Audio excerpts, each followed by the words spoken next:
Hello, you beautiful people. This is Rachel, the modern shaman, here for question and answer time today. So I will be answering your questions that you all sent to me via my website or messenger. Any way that you would like to ask me a question, I am answering it. All right, so I'm going to jump right into this question. And I will remind you, I've said this before in my other videos, that if you're interested in asking a question or just checking out what I do for my clients and where I'm traveling to, because I do travel and speak and go all around, please check out my website. It's themodernshaman.net. Okay, and you can put your questions on there too. Here we go. Question for today says, oh, this is right. Okay, so this person sent a long story about what was happening to him. At night, he was kind of getting psychically attacked. People called it an etheric spear. I just did a video on the etheric body and having etheric cords. So this is kind of the negative side of this, is he's asking about spiritual attack and how to protect yourself from being spiritually attacked. So if you're not familiar with that term, a spiritual attack is just a non-physical attack. Now, attack it sounds like some sort of battle. It's basically feeling like someone is utilizing their psychic gifts or connections to you on an etheric plane, meaning the energetic plane, the auric body, non-physical, or at least not seen in the physical world with our regular eyes. It can be seen with our internal sight and our third eye. But it's those connections and utilizing those for negative effects on other people. So an example of this would be like voodoo, like the voodoo dolls. Some African religions have this aspect to them, or curses on people. Black magic type of stuff where they're using their form of spiritual connection to harm another, or in that way. So he's asking, he was feeling attacked and showing physical signs of it, waking up with bruising and all of these things. And so he's asking, do you know anything about this sort of thing and how to protect against other forms of spiritual attack? Okay. So let's focus today on spiritual attack and how to protect yourself from this. Spiritual protection, just in general, is invaluable, in my opinion. It gives you a sense of control and power over your non-physical interactions. So remember, we are sentient, free will beings. We are sovereign in our own experience. But we give away our power a lot of times because we don't take a conscious, concerted effort to set our boundaries, to say this is allowed and this is not allowed, to kind of draw etheric boundaries for ourselves. So I do have a video on setting boundaries for spirit, and that is important, and you might want to check that video out also. Just go through the list of videos on YouTube. And I'll probably try and link it up here for a recommended video.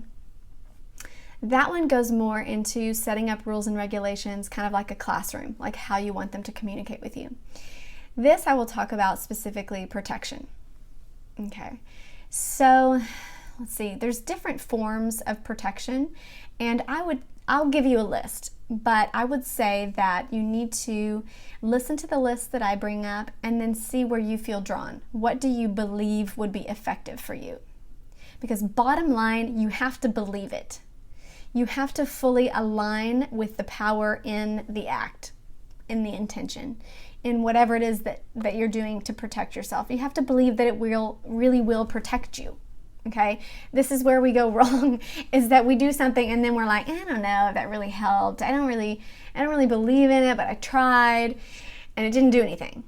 Well, remember, this is the etheric realm. This is non-physical. This is intent and mental and emotional and spirit focused. So you're going to have to align on that level. not just in physicality. You're going to have to believe it. You're going to have to set your mind and your emotional body in connection with what you're trying to do. Okay? So let me give you a list of options. Okay, one way that a lot of people do this is they protect themselves with the elements. With stones, there are stones known and elements known for protection. A lot of black stones are energy absorbers. So black tourmaline, black obsidian, black kyanite. I have a huge piece of black. Hold on, I'm going to grab my tourmaline. It's really heavy. This is my black tourmaline. And I take this, if you've sat with me when I do events, I take that with me and set it on my table to absorb any negative energy. It sets up kind of like a little force field. I fully believe in the power of the elements, and so rocks and stones are effective for me. I also have a kyanite necklace that I wear and kyanite earrings. It's a form of just protection for myself and absorbing negative energy outside of my body. There's also, if you're not into that, there's sound. So chanting, mantras. In shamanic practices, we use the rattle. I'm gonna look for my example, manipulative. Okay, here's my shaman rattle.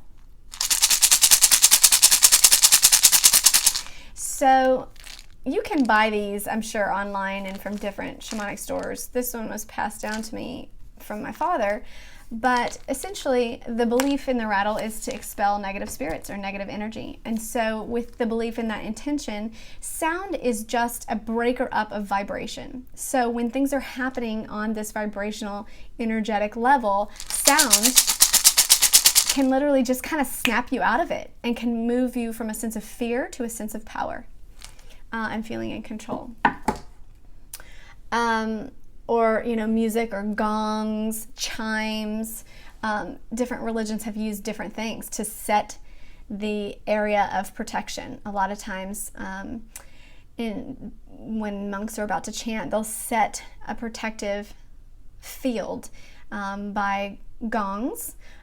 Spiritual, I don't know if the Catholic Church does it and the Episcopalian, where they do the incense walking down before. Again, it's dispelling any negative energies and setting the intention to have a holy, sacred space that's protected from those outside sources. So incense, sage is a big one for a lot of people. White sage, Palo Santo is a great one too. You can burn Palo Santo. And I like that because it doesn't smell as strong as sage. Sage is really strong. Maybe you like the scent, but to me it smells like pot. And every time I'm in my office, I don't want it to smell like that when people come in. So Palo Santo is a great way, or white sage. And you can get sprays of white sage.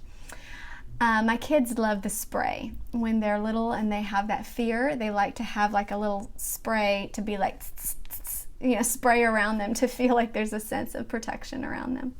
Just a physical manipulative that aligns your mental, emotional intent with what you're doing. And that effectiveness is in that intent. Let's see. Okay. You can also just, I keep looking at your question. You can also just ask your angels and guides for protection. There's specific angels. If you feel really connected to angels and angelic bodies, there's specific angels that are known for protection. Archangel Michael. There's a list, that goes on and they protect for different things. Same with your guides. If you feel really connected to guides or past loved ones on the other side, you can always ask for protection from them. And then there's just visualizations. There's very strong visualizations. I go through some. You can do like the plexiglass wall. So sometimes this is good when you're just in a negative situation, when you're in someone that's just ranting at you, yelling at you in anger, or before you're going to bed. You can set yourself in like a plexiglass tube or box or something. You essentially see that plexiglass wall or separation around you to where nothing can get in it. And feel into that until you believe it. So when you do visualizations, I like to encourage you to use all of your senses. So what does that plexiglass sound like? Is it like, does it sound squeaky when you kind of like push against it? How does it feel? Does it feel almost stuffy in there because you're so tight and protected? Get into the connection to where it's believable for you. Stay with that visualization until you believe it, okay? You can do the Spider-Man suit. I've explained this one before. Visualizing yourself in some sort of like lycra suit that's like an armor, like a body armor, and you put it on your body, you put it all the way over your head, you're completely protected. Maybe it's emanating light, or maybe it's made of some sort of metal. Again, feel into it until it feels real to you. Does it make you kind of sweat in your body because there's so much protection? Does it feel like metal and it feels cold against your skin? Believe it, like visualize it until you believe that you are protected, and then go about your going to sleep or go about your business, whatever you may be doing after that. There's also duck pose, and this one is, if you know the yoga pose, duck pose or child's pose. So it's like you're on your knees and your hands are down in front of you, kind of like you're bowing, prostrate on the floor. And that is useful in terms of letting the energy and the arrows and the psychic attack deflect over you. Let it feeling like it's a wave and it just flows over you. If you've ever been a surfer and you do duck pose, duck dive is basically like diving under the wave. So you push kind of under. So you're letting like the water and the energy and everything blow over you, and it doesn't attach to you or stick to you. That's a good visualization. And then I've shared this one before. This is my favorite, is the egg. Okay, so a lot of people like to surround themselves in white light. I used to do that, but I wanted to like make it really strong and feel very protected.